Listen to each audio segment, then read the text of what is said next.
antes de passarmos ao debate, Jorge Leandro Rosa é investigador no Centro de Estudos de Comunicação e Linguagens e professor na Universidade de Lusófona, e vai apresentar a comunicação com o nome Um Viver Sem Mim, o reaparecimento da passividade na cultura ocidental.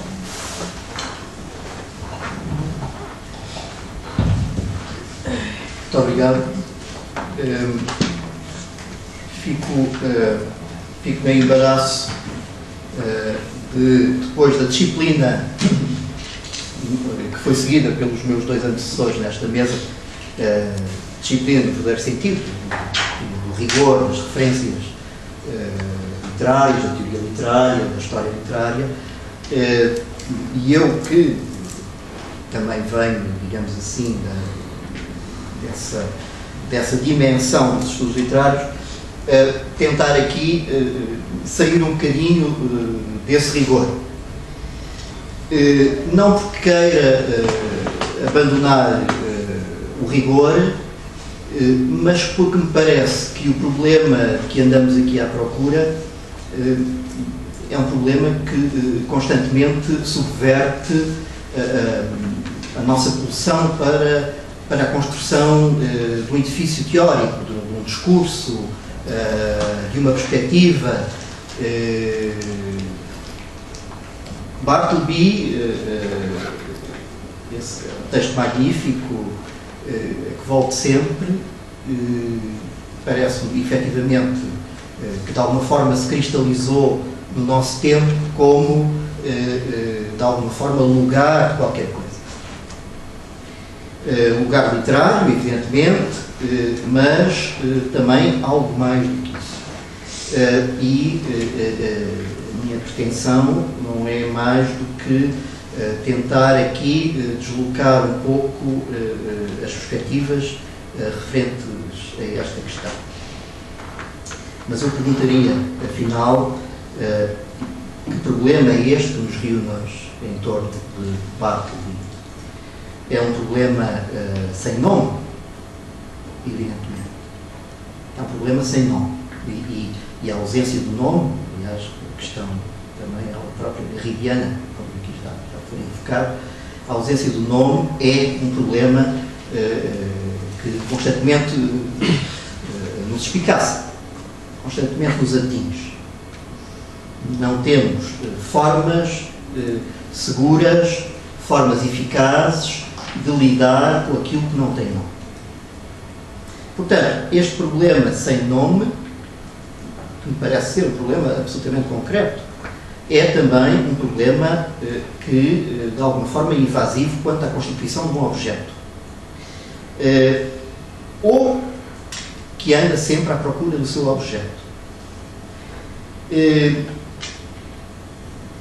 A questão que se levanta quando formulamos ontologicamente esta nossa reflexão, portanto, já estou de alguma forma a avançar para o enquadramento que quero dar à minha comunicação, portanto, esta formulação ontológica é que, precisamente, esta formulação não pode constituir um objeto que se conserve perfeitamente enquadrado, que se conserve estabilizado. É um objeto que está aí e que resvala constantemente a posição em que eu o enquadrei, precisamente para esse aí. Como sabem, aí é parte do termo que Heidegger cunhou para o Dasein. O Dasein heideggeriano é, literalmente, poderíamos dizer, o ser aí. Mas, evidentemente, que este ser aí nunca seria o problema do ser, portanto, o problema ontológico, se fosse apenas ser aí, de cada vez determinado por esse aí específico que nos ocupa. Portanto, este ser aí, numa tradução um pouco mais, direi, rugosa, inadequada em português, este ser aí é ser o aí. O aí. Sempre e de cada vez o aí. Ora, se o nosso problema fosse um objeto,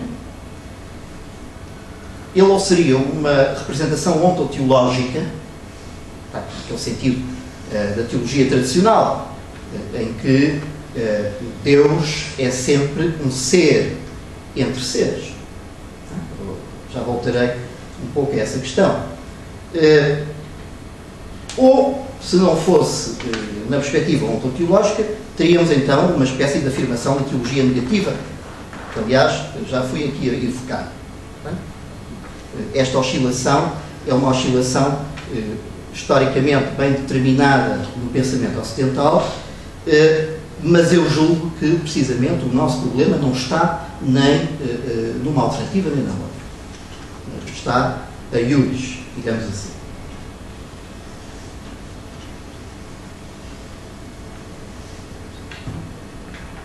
É claro que Bartleby também é um texto moderno, também é um texto da modernidade.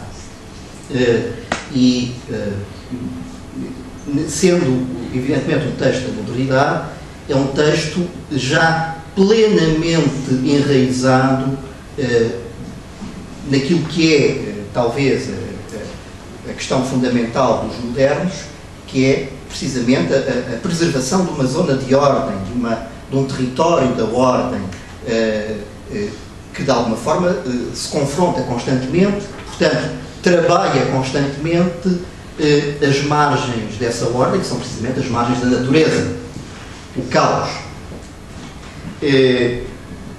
Esse é também o problema que transparece por exemplo, em Bartleby. Nesse sentido, Bartleby confronta-se constantemente com uma espécie de palavra de ordem, nunca dita verdadeiramente: nenhuma passividade é permitida.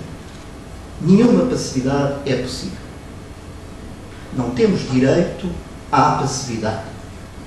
Nossa condição não nos permite tal luxo. Ora bem, eu intitulei precisamente esta comunicação o reaparecimento da passividade na cultura ocidental, que é um subtítulo demasiado pretencioso para aquilo que eu vou fazer. Pretencioso e inexato, porque o reaparecimento da passividade é constante. É constante, é um trabalho de fundo da própria cultura. Não é? Na verdade, a própria cultura constantemente produz esses sinais da presença daquilo que eu vou aqui chamar a passividade. Portanto, estamos a tentar dar nomes ao tal problema que aqui nos reúne, mas também veremos que esses nomes se revelam frágeis. Precisamente para ilustrar este constante reaparecimento da passividade no nosso mundo contemporâneo, eu queria ler-vos, queria ler-vos uma peça, uma pequena notícia do Jornal Público de maio deste ano, que me parece extremamente significativa e que pode ser perfeitamente colocada a par de todos os exemplos literários que temos aqui estado a seguir. Passo a ler sem mais demoras. Emanuel Castro, de 38 anos, não é visto no bairro onde mora com a mãe, no centro da cidade de Santa Maria da Feira, há 18 anos. Depois de uma denúncia de um familiar, o Ministério Público, junto do Tribunal da Feira, confirmou nesta terça-feira que o homem está vivo. É importante. Valdemar Vidal, primo da mãe, depois de várias tentativas para ver e falar com Emanuel, decidiu pedir a intervenção da Justiça. 10 anos depois do caso ter sido arquivado, Vidal resolveu fazer, há cerca de 3 meses, portanto, no início de 2012, uma exposição à Segurança Social que pediu a intervenção da polícia. Após as devidas diligências para ver Emanuel, a PSP acabou por remeter o assunto para o Ministério Público, que decidiu fazer prova de vida e ouvir várias testemunhas nos últimos 2 dias, entre elas a irmã e alguns vizinhos. António Spassadinho, uma das testemunhas ouvidas pelo Ministério Público, no âmbito deste processo, revela ao público que esteve com Emanuel no domingo.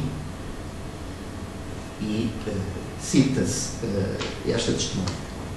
Está muito bem, conversa sobre tudo, política, futebol. É uma pessoa informada, um rapaz inteligente. Fim de citação do testemunho. Garante, acrescentando que parece que há aqui um problema de aversão ao mundo. Os colegas de infância contam que quando Emanuel se fechou em casa, que a mãe lhes dizia que o filho não queria ver ninguém. Há cerca de 10 anos, Emanuel andou em consultas num psiquiatra, mas acabaria por desistir do acompanhamento médico. Até ao momento, a Câmara da Feira não tem conhecimento oficial do caso. Se for necessário, estaremos prontos, afirma Manuela Coelho, chefe de divisão de ação social da autarquia. E eu gostava de sublinhar este prontos da Segurança Social da autarquia onde Emanuel Castro reside. Portanto, qual é a singularidade de Emanuel Castro? A singularidade de Emanuel Castro é que não sai de casa há 18 anos. E, no entanto, todos os dispositivos de luta contra o caos interno e externo dos cidadãos estão envolvidos nesta notícia. A polícia, as instituições judiciais, a instituição psiquiátrica, as instituições de saúde, etc. E a família, claro. Parece-me que estamos aqui, precisamente, nesta presença constante, nesta presença inescapável deste problema que nos trouxe aqui. Vejamos um pouco a ideia da passividade.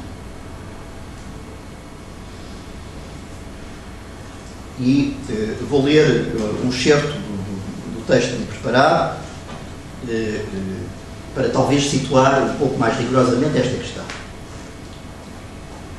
A passividade reaparece necessariamente sempre e manifesta também necessariamente o problema da potência.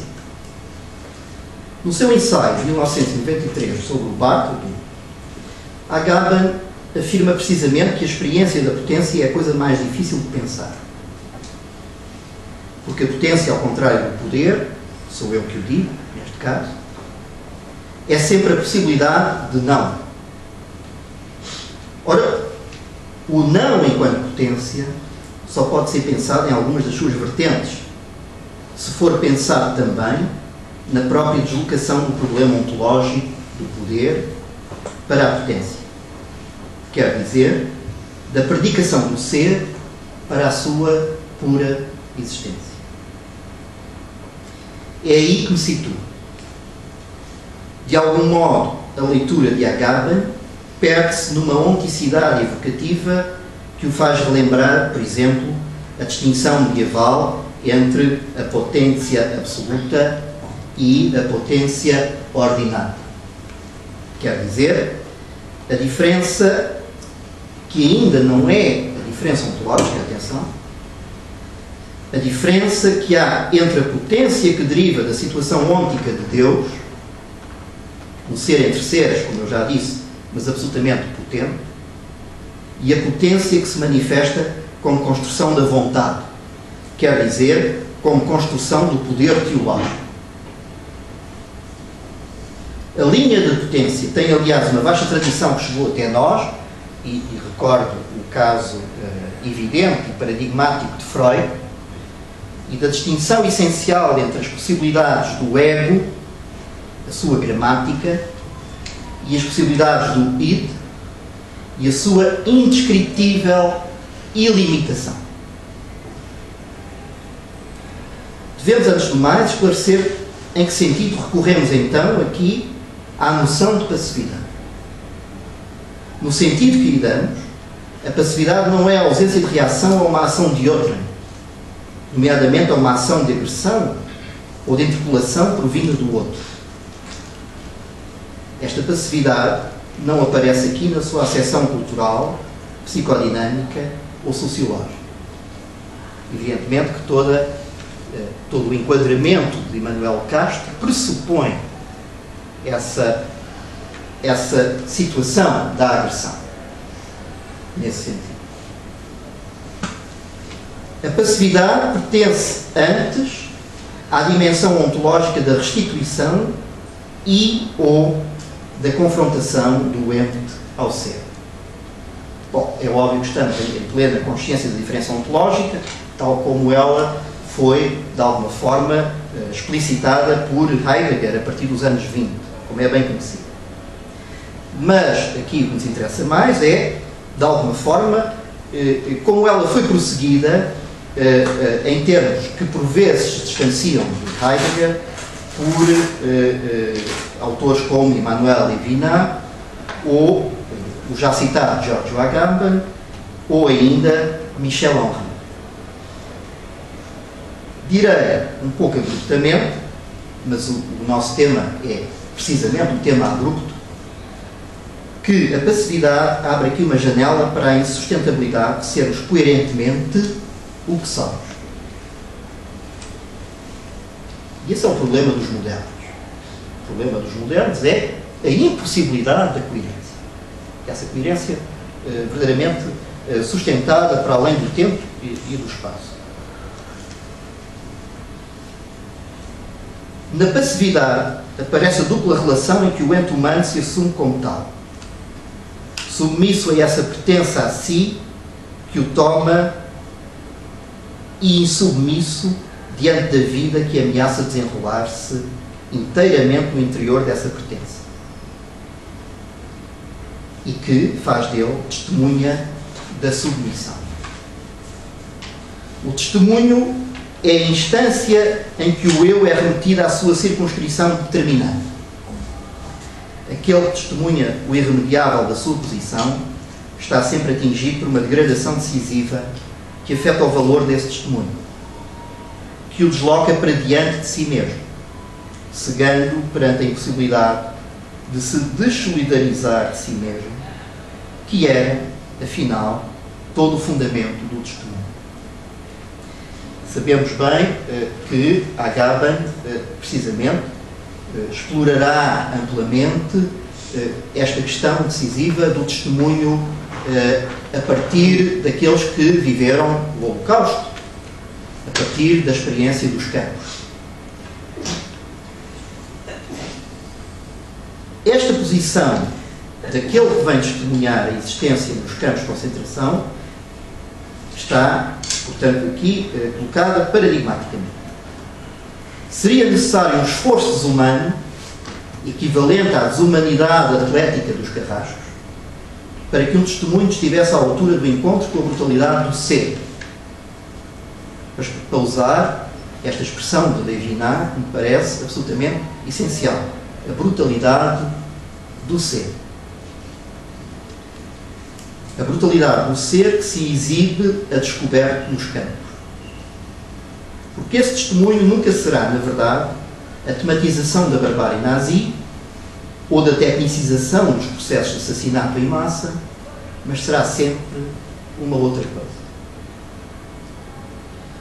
Ora, essa outra coisa, que tem um inegável caráter inusitado nos campos, é verdade, é paradoxalmente a coisa mais vulgar e disseminada, já que é parte da própria vida e dessa situação particularmente embaraçosa que é a vida dos seres humanos. Enquanto posição impossível, os equívocos do testemunho fazem recuar para um passado sem fundo as próprias vivências do eu. A pergunta é sempre a mesma, seja aquela que se exprime em Primo Levi, precisamente em Melville, ou ainda, poderíamos nós supor, em Immanuel Castro. Como é que é possível permanecer um homem quando se vive em contacto com o sentimento último de pertencer à espécie humana. Que linha é esta que, em última análise, nenhum crime nos pode gravar, já que o criminoso, se o há, apenas se dedica à espola na sua existência irremediável.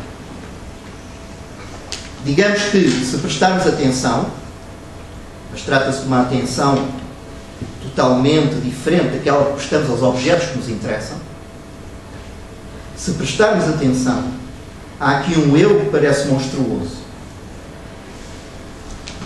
Há aqui um eu que parece monstruoso assumir como sendo próprio e apropriado, mas que constantemente se impõe à consciência de si. Impõe-se pela passividade, que destrói toda a projeção do eu, estabelece o eu no interior de uma expropriação que, ao mesmo tempo e paradoxalmente, se reafirma como presença incontornável.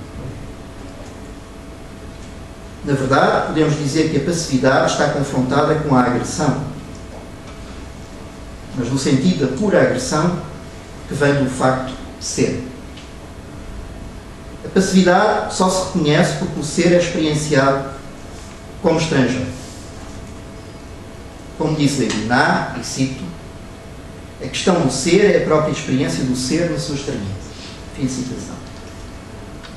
O ser é um estrangeiro que nos faz mal, mas o que nele nos faz mal não é a sua ação brutal, que não pode nunca tomar-nos por alvo, mas o cerco que ele nos monta. Cerco eminentemente passivo, porque nos pertence sem qualquer ação seja necessária. Por isso a passividade do ser é a nossa passividade, quando a ela somos reconduzidos. Se não há brutalidade provinda do ser, há certamente a brutalidade do facto de ser, desde logo aí colado a nós, desde logo inatual, diante da nossa reação, porque sempre já presente e plena na sua passividade.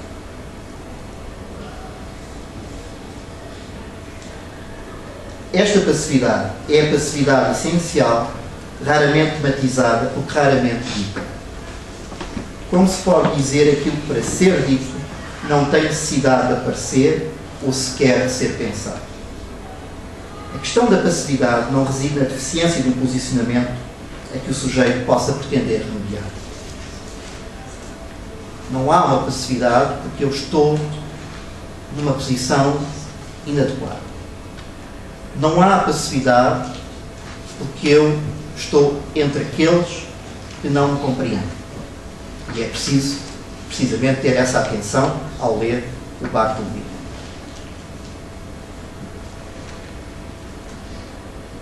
A passividade cruza todo o posicionamento, já que em nenhuma posição pode ser dita de um modo pessoal. Por isso, Levinas recorreu à expressão iliá. É impropriamente que o ser pode ser dito, mas cada vez que nos abeiramos dele, ele já está aí, plenamente dito. Aqui ou aí, mas indiferentemente. Meu ou dele, mas indiferentemente. A passividade encontra-se contida no facto de existirmos, embora os modos de existência ou os seus ativismos possam, a maior parte das vezes, recobrir esse facto. Certas circunstâncias dos indivíduos ou das sociedades podem subitamente colocar-nos em contacto com ele e com a sua presença incontornável. Somos colocados na sua presença não porque o facto de existir possa assumir alguma ação independente e autónoma, mas porque os modos de existência tomados como possíveis se retiram, deixando de ser alcançáveis pela projeção do eu ou do grupo. Aí, a existência manifesta-se como irreparável. Neste ponto, não queria deixar de evocar aquela que me parece ser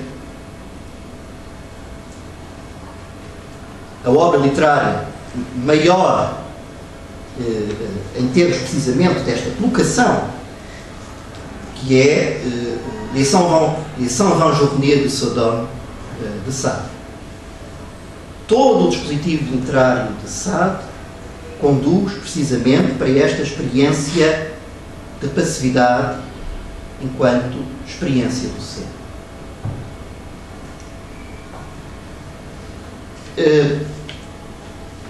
Aí a existência manifesta-se como irreparável. Entra-se nessas circunstâncias, no irreparável que transmite desde logo a sua coloração a tudo o que se faz ou se enuncia. Ora, a vida do irreparável é mais comum do que julgamos. E vou terminar. A vida do irreparável, da passividade, encontra-se desde logo na linguagem. Está no duplo movimento em que, falando, a dessubjetivação se desdobra em subjetivação. Quer dizer, cada movimento da ruína do sujeito é parte da sua locução. E importa, precisamente, no exemplo que acabei de dar, perceber como os corpos arruinados de Sade têm essa presença de uma locução.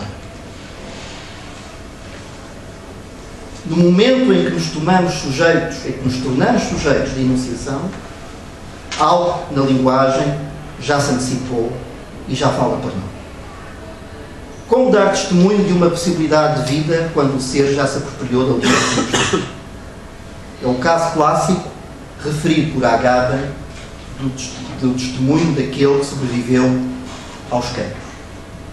De cada vez que fala, o facto eminentemente brutal de estar vivo fala por ele e sobrepõe-se ao testemunho daquele que viveu com os mortos. Muito obrigado.